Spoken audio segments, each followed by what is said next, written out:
결혼을 앞두고 지방흡입을 계획하고 있다면 6개월 전에 지방흡입을 할 것을 권유해 드립니다.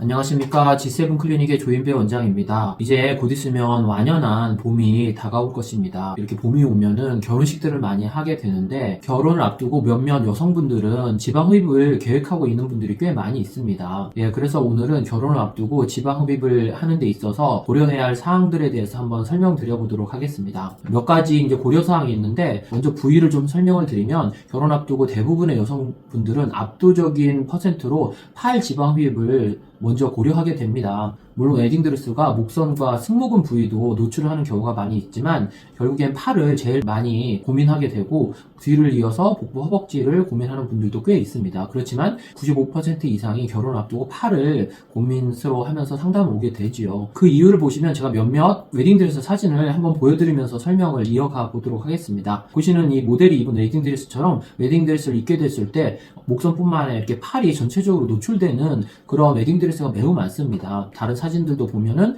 웨딩드레스에서 어깨선부터 팔까지의 노출이 항상 이렇게 있는 웨딩드레스가 대부분이지요. 그렇지 않은 웨딩드레스도 있긴 있지만 어깨 부분을 살짝 가리거나 팔의 전체적인 팔의 모양이나 실루엣이 보이는 이런 웨딩드레스가 많이 있습니다. 또한 다른 종류 웨딩드레스도 보시면은 이렇게 팔을 하완의 중간까지 가렸지만 전체적인 시스루 느낌으로 전체적인 팔의 실루엣이 보일 수밖에 없는 그런 웨딩드레스가 많죠. 그래서 결혼식 당일 웨딩드레스를 입었을 때 어깨가 보이고 팔이 이렇게 보이게 되는데 팔이 보시는 모델처럼 일자로 떨어지면서 가녀린 느낌의 모습을 보일 때 웨딩드레스가 잘 어울린다고 볼 수 있습니다. 그래서 결혼 전에는 대부분 여성들이 팔을 고민을 많이 하게 되지요. 이분 같은 경우가 물론 전체적으로 뼈대도 가늘고 뚱뚱하지 않은 분이지만 웨딩드레스를 입었을 때 차렷 자세에서 이렇게 볼록한 느낌의 외측 실루엣과 부유근까지 이런 스트레스가 있어서 저에게 지방흡입을 받았는데 이렇게 일자로 어깨부터 똑 떨어지게 되면서 웨딩드레스가 잘 어울리는 그런 모양으로 변했습니다. 마찬가지로 뒷모습에서도 어깨에서 팔로 연결되는 라인이 이렇게 볼록하게 연결되는 것보단 저에게 수술을 통해서 일자 느낌으로 연결되는 것을 선호하지요. 어깨에서 팔로 일자 느낌으로 떨어져야만 웨딩드레스가 잘 어울릴 수 있습니다. 두 번째 고려해야 할 사항은 시기인데 제가 항상 결혼을 앞두고 팔 지방흡입을 상담받으러 오셨을 때 묻는 질문이 있습니다. 언제 본식을 하느냐 이건데 결혼을 앞두고 지방흡입을 계획하고 있다면 6개월 전에 지방흡입을 할 것을 권유해 드립니다. 흉터도 어느 정도 흐려진 상태로 본식에 들어갈 수 있기 때문에 적어도 3개월, 제일 좋은 것은 6개월 전에 하기를 권해드립니다. 그리고 세 번째 고려해야 될 것은 바로 부작용들입니다. 우리가 중요한 식을 앞두고 부작용이 생겨서 결혼식을 미루게 된다면 얼마나 큰 스트레스를 받을까요? 그래서 부작용이 절대 생기지 않아야 되고 부작용이 생겨도 빠르게 치료하는 게 중요한 시기입니다. 이런 부작용들 중에는 염증, 요철, 착색 등을 생각해 볼 수 있는데 보시면은 이분처럼 이렇게 염증이 생긴다거나 아니면은 상완 쪽에 이런 요철이 생긴다거나 그리고 팔을 들었을 때 이렇게 착색이 미세하게라도 보이게 되면은 본식에 들어갈 때 매우 스트레스를 받을 수밖에 없습니다. 그래서 이런 염증이나 요철, 착색 등이 생기지 않도록 조심해야 되고 그런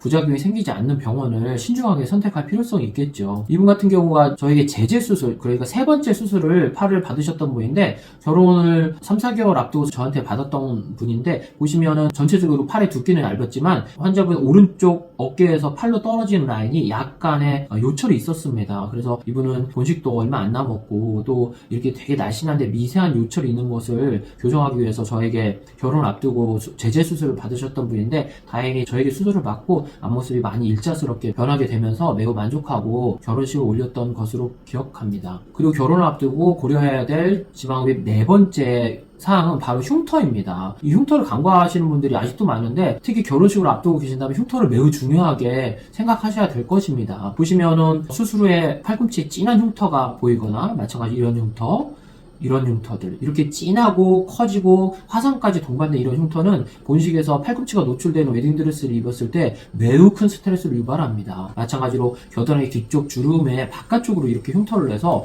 이런 흉터도 결혼식장에서 매우 스트레스를 받을 수밖에 없죠. 마찬가지로 이런 흉터도 마찬가지입니다. 마찬가지로 이런 흉터는 너무 큰 스트레스를 유발하기 때문에 흉터도 중요하게 고려해야 할 사항 중에 하나입니다. 이거는 이제 저에게 팔 지방흡입을 받고 일주일째 실밥을 푸르기 전에 제가 찍었던 사진인데 저 같은 경우는 이렇게 주름에 가장 굳은 살이 많고 굵은 주름에 가로로 맞춰서 흉터를 뚫고 작은 실밥으로 이렇게 꼬매기 때문에 흉터가 매우 작지요. 마찬가지로 이번이 재수술 케이스였는데 팔꿈치 여러 주름들 중에 가장 진한 주름의 흉터를 저는 내기 때문에 지방흡입에 팔꿈치 흉터가 매우 적습니다. 저에게 팔과 복부 지방흡입을 받으셨던 분인데 수술 후에 보시면은 겨드랑이 뒤쪽에도 흉터가 보이지 않고 팔꿈치 쪽에도 흉터가 보이지 않죠. 흉터가 보이지 않아야만 결혼식장에서 스트레스를 적게 결혼식을 제대로 치를 수가 있습니다. 그리고 다섯 번째 고려 사항은 바로 비용입니다. 결혼식을 준비하게 되면은 여러 가지 혼수 용품이나 뭐 집을 마련하는데도 돈이 많이 들 수밖에 없는데 거기에 지방흡입까지 비용을 부담하게 된다면 부담이 많이 될 수 있습니다. 그렇지만 너무 비용이 싼 데 가서 하는 것을 추천드리지는 않습니다. 제가 항상 얘기하지만 싸면은 안 좋을 가능성이 많다. 그리고 잦은 이벤트를 하는 병원들은 수술 결과를 보장하기가 어렵기 때문에 그런 병원은 피하시는 게 좋겠습니다. 비용이 고려 대상이긴 하지만 너무 싼 병원만을 추구하시지는 말길 바랍니다. 결혼전 지방흡입을 하는 데 있어서 고려사항 마지막 6번째는 바로 추가적인 체중 감량입니다. 이제 사진을 보시면 이분이 결혼을 앞두고 저에게 팔 지방흡입을 받으셨던 분인데 수술 후에 외축으로 이렇게 두툼한 실루엣도 좋아지고 팔을 들었을 때 이런 늘어진 실루엣도 올라붙으면서 좋아지고 겨드랑이도 얇아지고 전체적인 두께는 많이 얇아졌습니다. 그리고 옆모습에서도 팔도 얇아지고 등 쪽에 이런 접히던 주름도 등 주름도 많이 펴졌죠. 그리고 뒷모습에서도 팔의 볼륨감도 많이 줄고 등도 많이 좋아졌지만 추가적으로 체중 감량을 하시게 된다면 훨씬 웨딩드레스가 잘 어울리고 결혼식을 예쁘게 올릴 수 있을 것입니다. 예, 오늘은 결혼 앞두고 지방흡입에 대해서 알아보았습니다. 안전하고 똑똑한 지방흡입 하세요.